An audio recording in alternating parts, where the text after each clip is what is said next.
And also, one of the things that you'll want to consider is how much of this do we put on clients, right? So as you go forward. Your clients are going to all have varying levels of interest. You're training professionally as a pet dog trainer. Your clients are going to have varying levels of interest in dog training. I personally, as a trainer, wouldn't take a client that has no interest in learning anything about dog training, right? The client that says, just fix my dog for me. I don't want to know any of that stuff. I hope it comes back and does what I say, and I'm willing to pay you for that. Don't take that client. Like, that they're not going to be happy. They shouldn't have a dog, right? It's not good. Ultimately, at the end of the day, whatever you did is going to go away because they didn't learn any part of it, and they're not going to be able to help you maintain it as you go forward. And so I'm careful about how much I heap on them at a time. And so I like to teach clients to use markers just because I want them to start thinking about how we use them, and I want them to think about these principles, and I want them to see a specific behavior, have a mental picture of what they're trying to get, see the behavior, communicate to the dog that it's the right behavior, and then reinforce the behavior, right, in that order. So it teaches them a basic dog training principle, which is criteria setting, knowing what you want to look for, right, a way of communicating to the dog that they're right or wrong, and then a consequence, either a good consequence or a bad consequence that follows, which is the root of basic communication in dog training. And so I want them to start to think that way. And markers allow us to do that.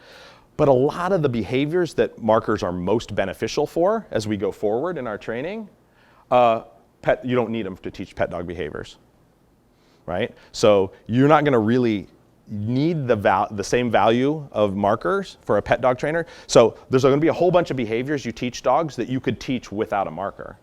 I don't need a marker to teach my dog to sit. Your dog sits and you give them a piece of food. I don't need a marker to do that, right? I don't need a marker to teach my dog to come when called. When the dog gets to you, you give them something, right?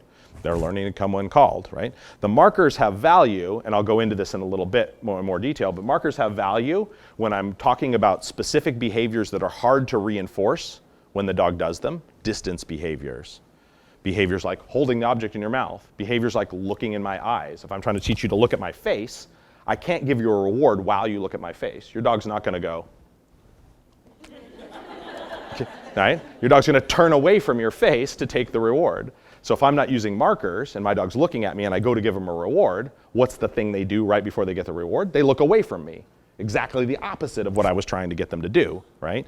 And so if I want to teach my dog to focus or something very precise like that, or distance behaviors and those kinds of things, markers are really valuable. Markers are super valuable as I try to get the rewards out of sight. Like in the early stages of training, and we'll talk about this on Saturday, especially when we talk about finishing work a little bit, people struggle with getting the rewards out of the picture. I can't tell you how many people have said, oh, that reward-based stuff's bunk. Yeah, my dog does it if I have food in my hands, but if I don't have food, he doesn't do anything. You haven't done your job. You haven't taught the dog to make you produce unseen rewards, which is a huge part of the process, right? They learn to make you produce rewards that they don't see. They're like, holy smokes, I didn't know you had food in your back pocket or your sock or whatever. Like, wow, you always have something, right? So there's a process. And the process of making that transition, markers are essential there, right? And so there are basic things that we teach dogs, and a lot of the pet dog behaviors: go to place, come when called, don't pull on the leash, wait at doors. What's the average pet dog person care about, right?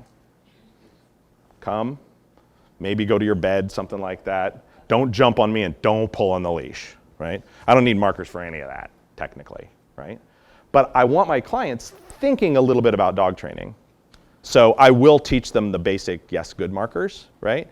And if they're struggling, I'll say, okay, let's leave the markers out for a little bit. Let's just get the behavior.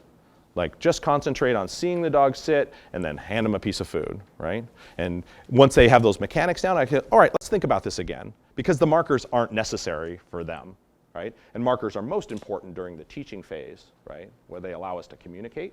In that, but for them, I'll put it out. So if my clients are struggling with that kind of thing, then I make it easier for them. I'll simplify it, yeah.